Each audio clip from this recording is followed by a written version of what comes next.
Assalamualaikum warahmatullahi wabarakatuh. Pada video kali ini kita akan membahas penyelesaian soal-soal limit fungsi aljabar dengan cara pemfaktoran.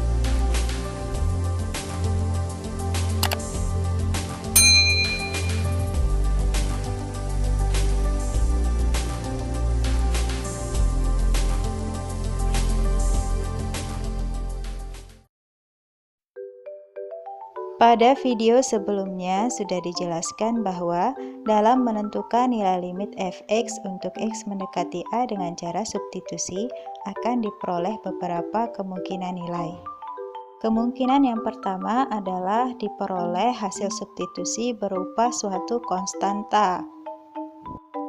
Kemungkinan yang kedua diperoleh hasil substitusi berupa bentuk 0 per K untuk K suatu konstanta bukan 0 yang menyebabkan nilai limit sama dengan 0. Kemungkinan yang ketiga diperoleh hasil substitusi berupa K per 0 dengan K suatu konstanta bukan 0 yang menyebabkan nilai limit bernilai tak hingga. Dan terakhir, bisa saja diperoleh hasil substitusi berbentuk 0 per 0.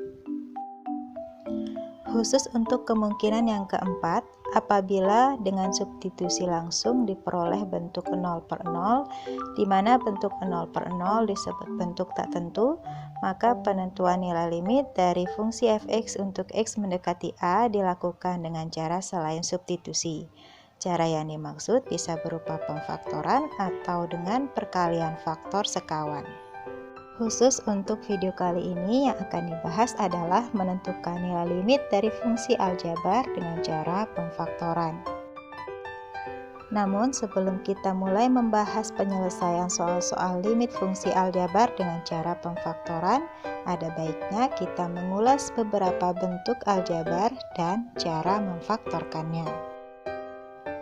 Bentuk faktorisasi aljabar yang pertama yang biasa muncul pada soal-soal limit fungsi aljabar adalah berupa bentuk selisih kuadrat, yaitu berbentuk x kuadrat dikurangi y kuadrat. Pemfaktorannya berbentuk x dikurangi y dikali dengan x tambah y. Adapun bentuk faktorisasi aljabar yang kedua yaitu selisih pangkat 3 berbentuk x pangkat 3 dikurangi y pangkat 3. Dapat difaktorkan menjadi x dikurangi y dikalikan dengan x pangkat 2 ditambah xy ditambah y pangkat 2. Adapun bentuk aljabar yang rutin muncul pada soal-soal limit fungsi aljabar adalah bentuk ax pangkat 2 ditambah bx ditambah c yang dapat difaktorkan menjadi 1 per a dikali ax tambah p dikali ax tambah q, di mana p dan q adalah suatu konstanta yang apabila dikalikan hasilnya sama dengan a dikali c, dan apabila dijumlahkan p tambah q nilainya sama dengan b. Baiklah, sekarang kita akan masuk ke contoh soal. Contoh soal yang pertama, tentukan nilai limit dari x kuadrat dikurangi 25 per x dikurangi 5 untuk x mendekati 5. Sebelumnya akan kita uji dulu apakah limit fungsi ini bentuk tak tentu atau bukan, yaitu dengan cara mensubstitusi 5 ke dalam rumus fungsi. 5 pangkat 2 dikurangi 25 per 5 dikurangi 5 sama dengan 5 kuadrat adalah 25 dikurangi 25 per 0 sama dengan 0 per 0. Ternyata diperoleh 0 per 0 yang merupakan bentuk tak tentu. Karena diperoleh bentuk 0 per 0 yang merupakan bentuk tak tentu, maka limit fungsi ini akan kita selesaikan dengan cara pemfaktoran. Di sini yang dapat kita faktorkan adalah pada pembilang yang berbentuk x kuadrat dikurangi 25. Ini dapat kita tuliskan menjadi x kuadrat dikurangi 5 kuadrat. X kuadrat dikurangi 5 kuadrat merupakan bentuk selisih kuadrat, sehingga bentuk pemfaktorannya adalah x dikurangi 5 dikali x ditambah 5. Kita kembali ke dalam soal. Limit dari x kuadrat dikurangi 25 per x dikurangi 5 untuk x mendekati 5 sama dengan, nah x kuadrat dikurangi 25-nya sudah kita faktorkan tadi menjadi x dikurangi 5 dikali dengan x tambah 5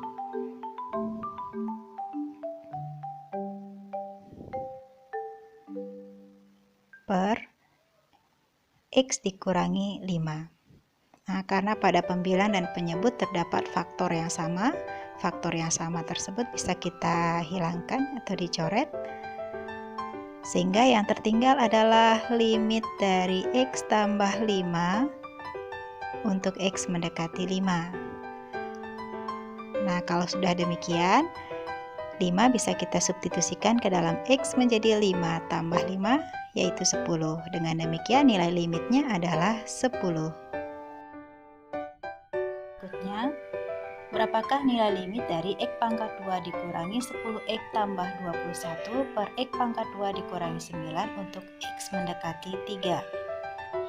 Sebelumnya kita akan menguji apakah limit ini merupakan limit bentuk tak tentu atau tidak dengan cara mensubstitusi 3.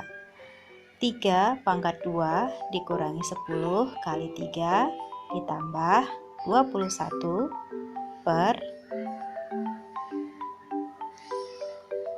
3 pangkat 2 dikurangi 9. Hasilnya adalah 3 pangkat 2 9, 10 kali 3 30 ditambah dengan 21 per 3 pangkat 2 adalah 9 dikurangi 9.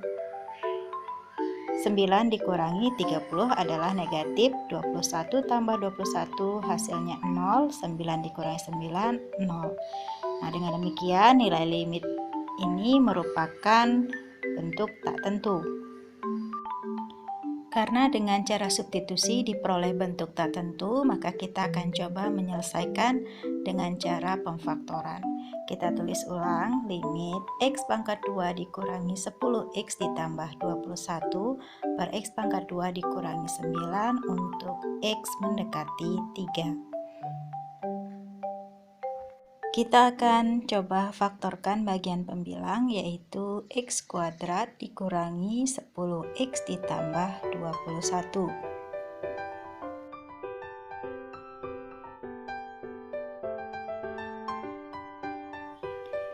Koefisien dari x kuadrat yaitu a sama dengan 1, koefisien dari x yaitu b sama dengan negatif 10, sedangkan konstanta yaitu C sama dengan 21.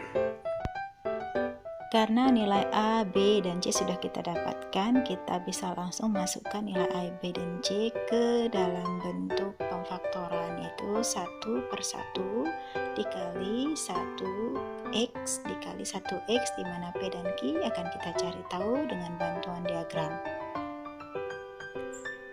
yaitu A dikali C berarti 1 dikali 21, nilainya 21, sedangkan nilai B nya adalah negatif 10. Kita akan cari dua buah bilangan yang hasil kalinya 21 dan jumlahnya negatif 10.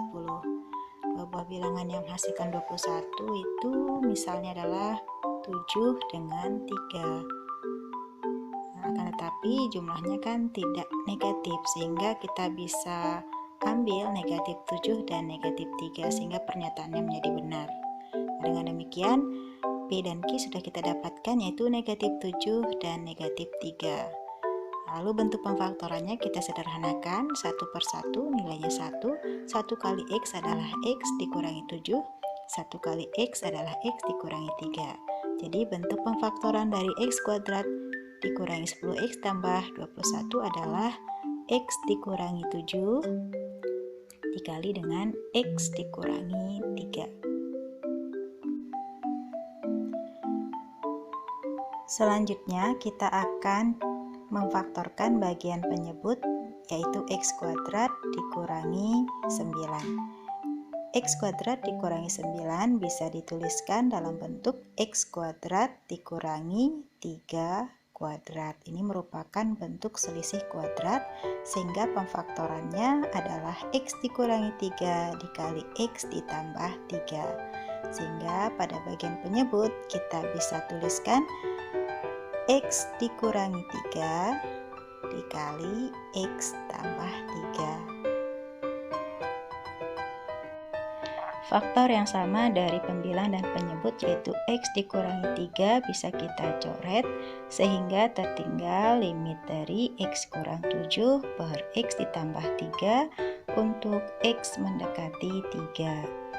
Selanjutnya kita bisa substitusikan 3 ke dalam x sehingga diperoleh 3 dikurangi 7 per 3 ditambah 3. Hasilnya adalah 3 kurang 7 negatif 4, 3 tambah 3, 6. Ini bisa kita sederhanakan menjadi negatif 2 per 3. Jadi nilai limitnya adalah negatif 2 per 3.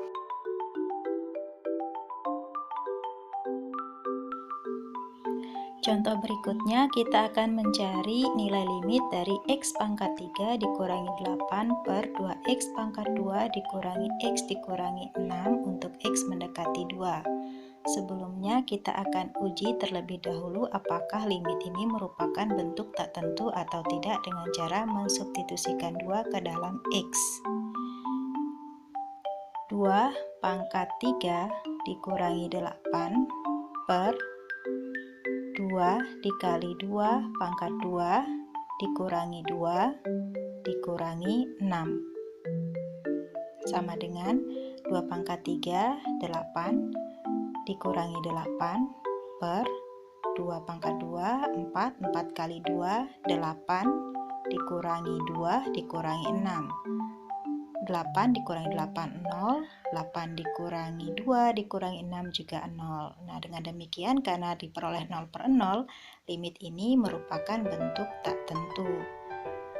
Selanjutnya kita akan cari tahu nilai limitnya menggunakan pemfaktoran.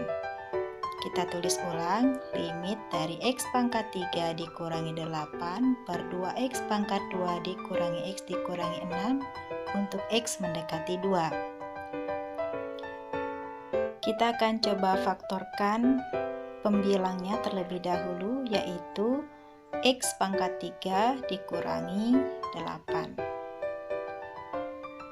X pangkat 3 dikurangi 8 bisa kita tuliskan dalam bentuk x pangkat 3 dikurangi 2 pangkat 3. Karena ini merupakan selisih pangkat 3, kita bisa tuliskan pemfaktorannya menjadi x dikurangi 2 dikali x pangkat 2 ditambah 2x ditambah 4.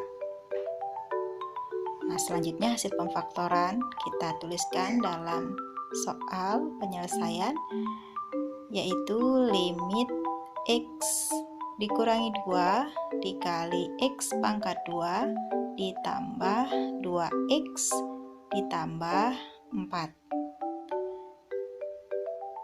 Nah, selanjutnya kita akan memfaktorkan bagian penyebut, yaitu 2x pangkat 2 dikurangi x dikurangi 6. Sebelumnya kita lihat nilai koefisien dari x pangkat 2 atau a-nya adalah 2, koefisien dari x atau nilai b-nya adalah negatif 1, sedangkan untuk konstantanya atau c-nya itu adalah negatif 6. Karena nilai a-nya 2, kita bisa tuliskan bentuk pemfaktorannya adalah 1 per 2 dikali 2x kali 2x. Nah, di mana bagian yang kosong kita isi dengan P dan Q, di mana P dan Q kita bisa cari tahu melalui diagram. A dikali C berarti 2 dikali negatif 6, negatif 12, kemudian B-nya negatif 1. Kita cari dua buah bilangan yang hasil kalinya negatif 12 dan jumlahnya negatif 1. Dua buah bilangan yang hasil kalinya negatif 12 dan jumlahnya negatif 1 itu adalah, kita coba 4, 3, tetapi karena dua-duanya positif tidak mungkin menghasilkan hasil kali yang negatif, sehingga kita ambil salah satunya negatif, yaitu negatif 4, karena negatif 4 tambah 3 hasilnya negatif 1 dan hasil kalinya negatif 12, sehingga nilai P-nya adalah negatif 4, sedangkan Q-nya adalah positif 3. Selanjutnya kita sederhanakan kembali bentuk yang ada. Setengah 2x kurangi 4 bisa kita tulis menjadi 2 dikali x dikurangi 2 dikali 2x tambah 3. Setengah dikali 2 hasilnya 1, sehingga nanti hasil pemfaktorannya menjadi x dikurangi 2 dikali 2x ditambah 3.